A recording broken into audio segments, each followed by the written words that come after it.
Well, Internet, I'm back. I've been on a bit of a hiatus for reasons that are my own, but I'm back. And I decided that coming back, I would answer a question that a lot of people have been asking. And that question is about homemade sponge filters. How do I do it? Where do I get the materials? All that crazy stuff. And I'm going to show you how I do it. I have homemade filters and I have store-bought filters. The store-bought filters I started off by replacing just the sponges by going to the local fabric store. And most of the sponges for like a 10-gallon tank, here's an old box I had laying around, they need 2-inch foam. So I got 2-inch foam, and the 6-inch foam, which I wanted for making the filter I'm going to make today, they wanted an ungodly amount of money for it. But they had some 3-inch foam in a scrap bin for a reduced price. So I happily snapped that up, and we'll just use 2 pieces of it. And let's get started. I took the liberty of cutting some lengths of PVC already. I bought a 10-foot stick at the hardware store. Happened to be Home Depot. No, they're not sponsoring me. And I bought 3-inch pipe caps because that's what I'm going to use in my tank. I can take the coupler, glue it in, fill the outside with rocks or marbles or whatever to weigh it down so it stays in one place. You can bury it in your substrate, fill it with your substrate. That way it won't move around if you got a big Oscar or a Pleco or something that likes to, do landscaping and whatnot. It's much less likely to get dashed around. Or if you just want to set it in your tank and leave it sit there, you can put rocks in it or fill it with concrete if you want. Fairly simple, straightforward design. What you're going to need is, you could use a 3/4 inch coupler, but I chose to use a 1-inch coupler, and the cap for the 3/4 inch PVC fits right in there, and we're going to glue it inside the 3-inch cup. This 3-inch cup, it's just for capping off unused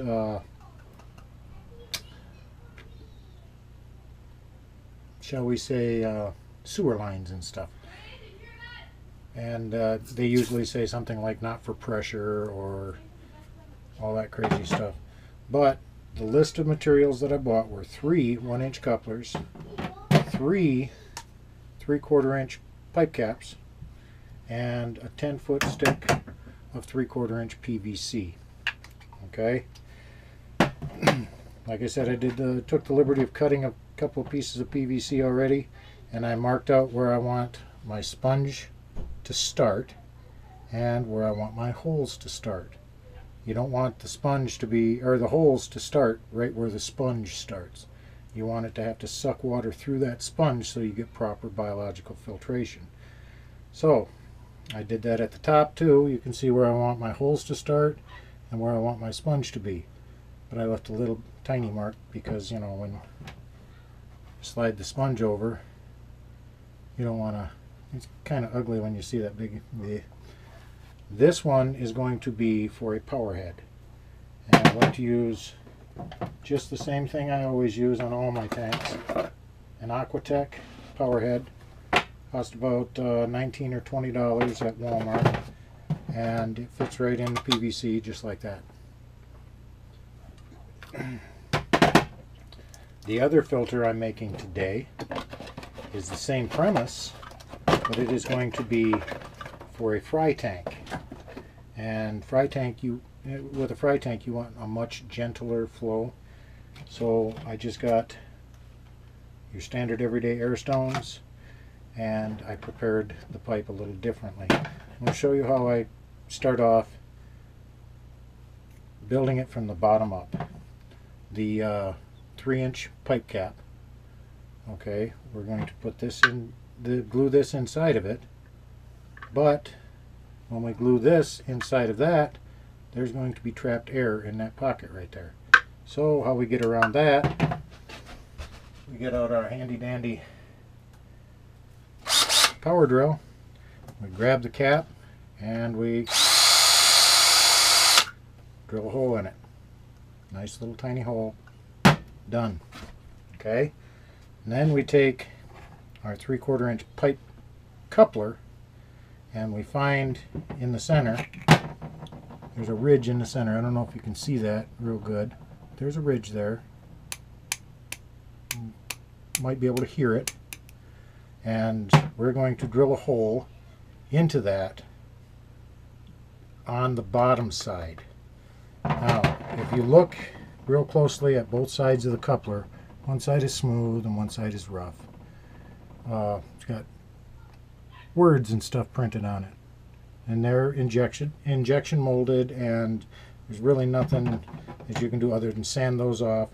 And that's exactly what I'm going to do. I'm going to sand them off, and I'm going to glue that side down. So we just use our handy dandy sandpaper, whatever grit you're comfortable with, and we're going to sand it.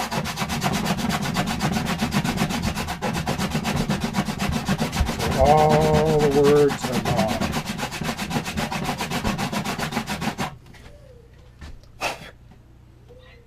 All the words are gone.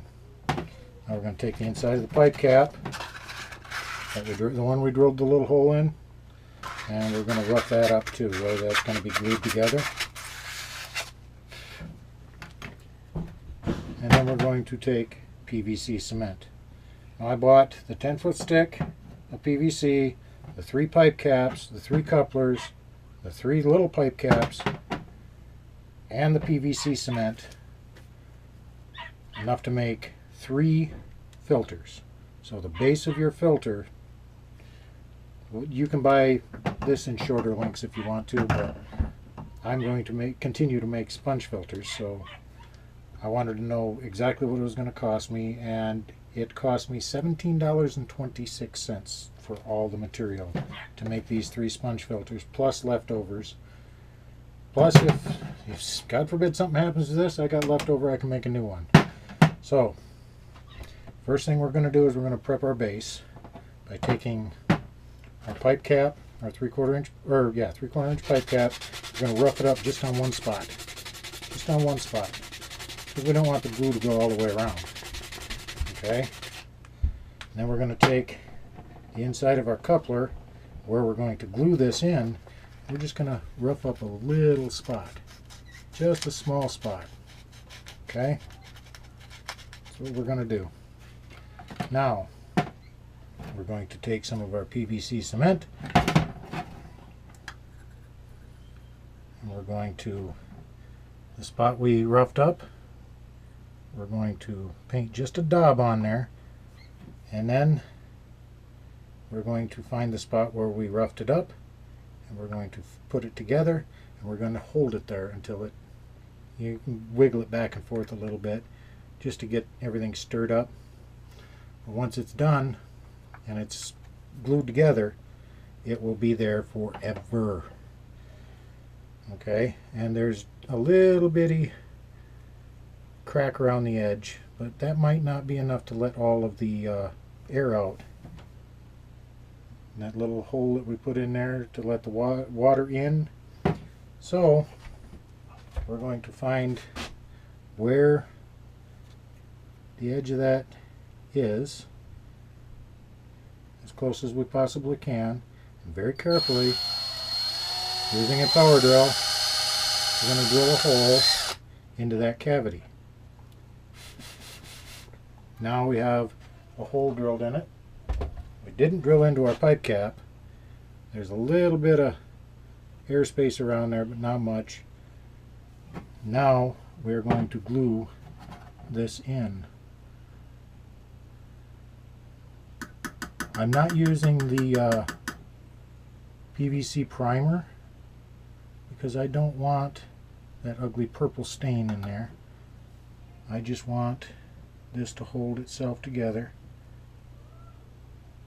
And that's why I roughed it up with the sandpaper. Now I'm just going to hold it there, press it together, and it's getting tacky, and they're glued together. The pipe cap is on the inside. You can see the little hole to let air out. now we're going to set this aside and let it cure. I already made one earlier so that we don't have to disturb that one.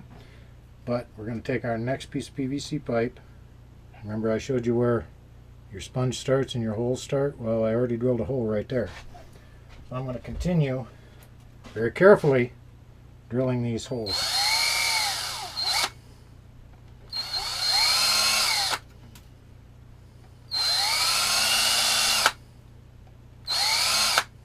Since this one is going to be a power head, I don't need as many holes as the one I made for use with an air stone. But you can also put as many holes in it as you want to. Just be real careful. And I beg you, do not partake of any alcoholic beverages before, during. Wait till after, because yeah, power tools and intoxication just don't mix. Take that from me. I'm not going to tell you how I figured that one out, but I think you guys could probably use your imagination. That was a lot more expensive than buying a ready-made sponge filter. So I'm making 4 rows of holes all the way around it, and it doesn't matter if they line up perfectly or not. Some of you might draw a grid on there so you make them perfectly squared and symmetrical, and it's going to be hidden under the sponge. I don't care what it looks like, just that they're there. I don't even care if they're the same number of holes in each.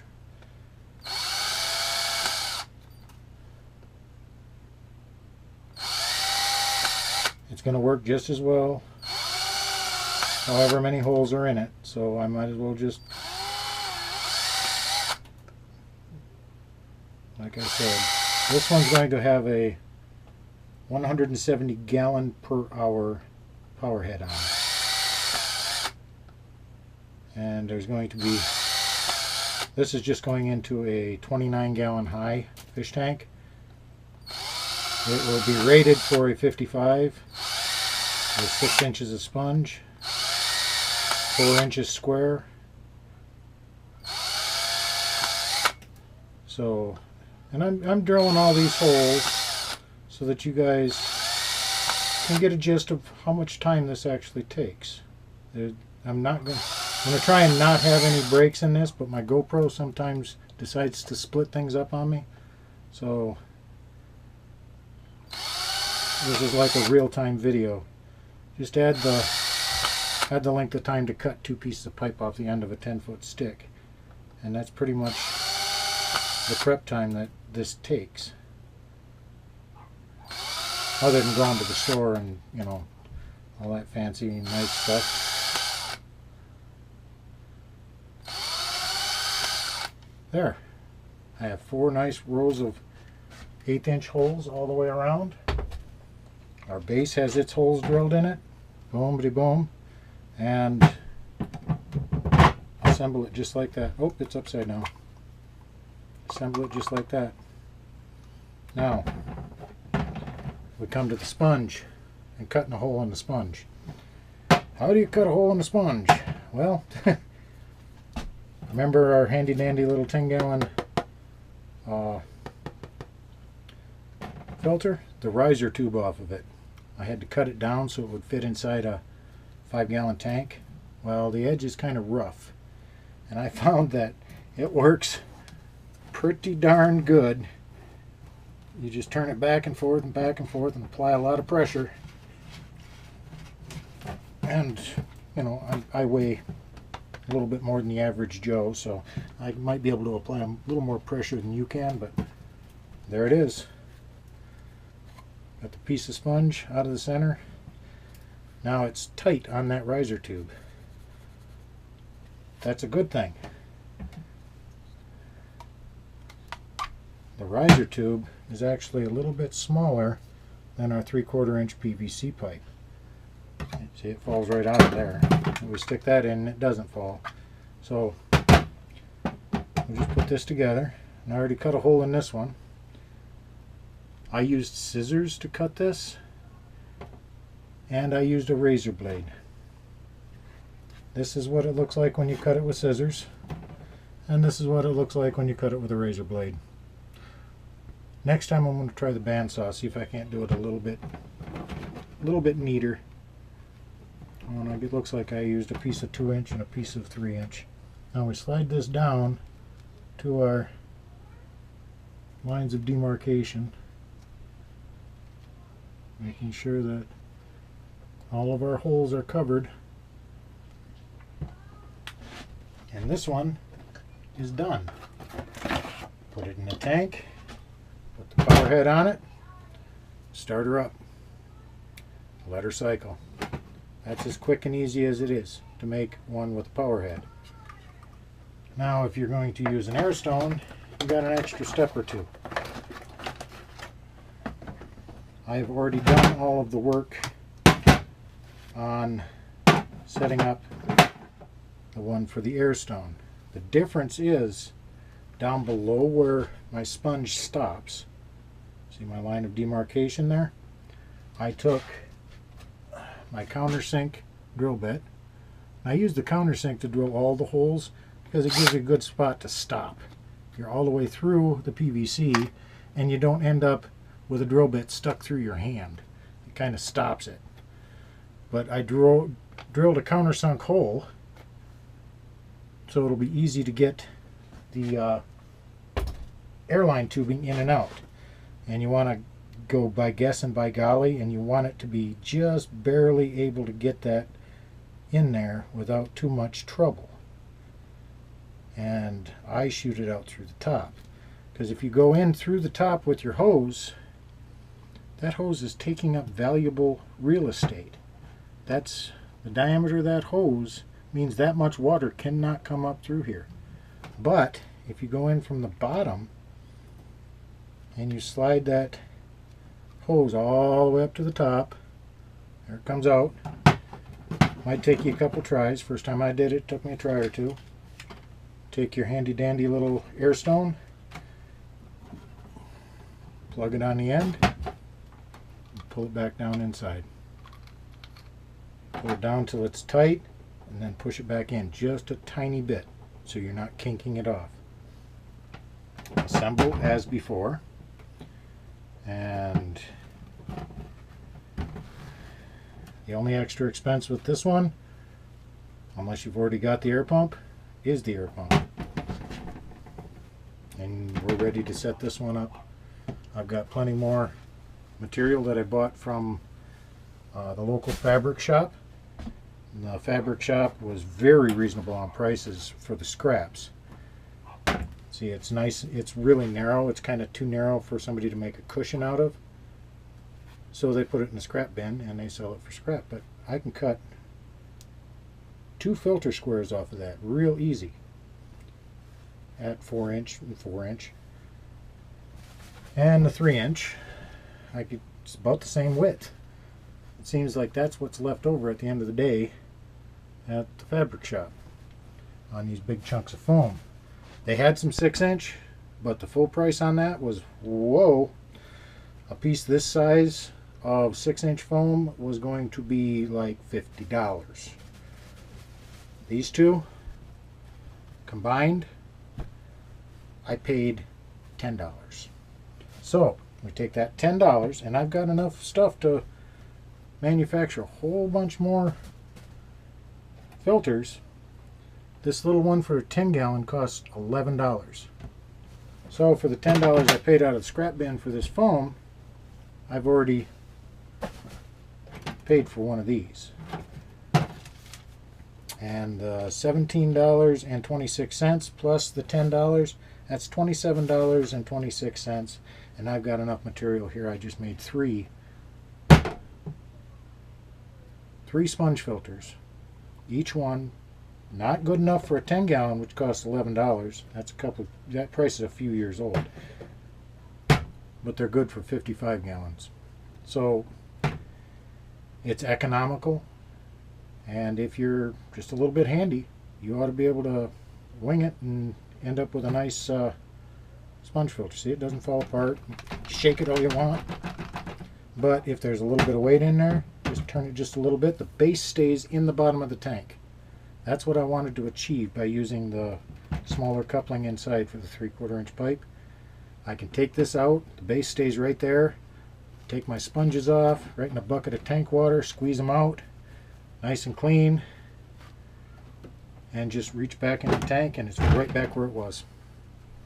I don't have to, unless you got a bare bottom tank, it might, you know, might drift across the bottom some. That's it. That's all I did. That's all I make them. And if you like what you saw, if it was informative, please leave a comment if you like. If you have a way I could do things better, I'll take those comments too. And if you do like what you saw, right down in the doobly-doo down there is that thumbs up button. Give me a thumbs up so I appear in more feeds so that more people can share in this knowledge. And if you don't like, I'll take a thumbs down too. It does the same thing. Any questions or comments for future videos? I'm open to all of them. I might even have footage sitting in the computer right now waiting that I think nobody wants to see. If you want to see it, tell me about it. I'll see if I can make a video on it. And if I can't, I will find out how. And I will get back to you on that. So, until next time, folks, happy fish keeping.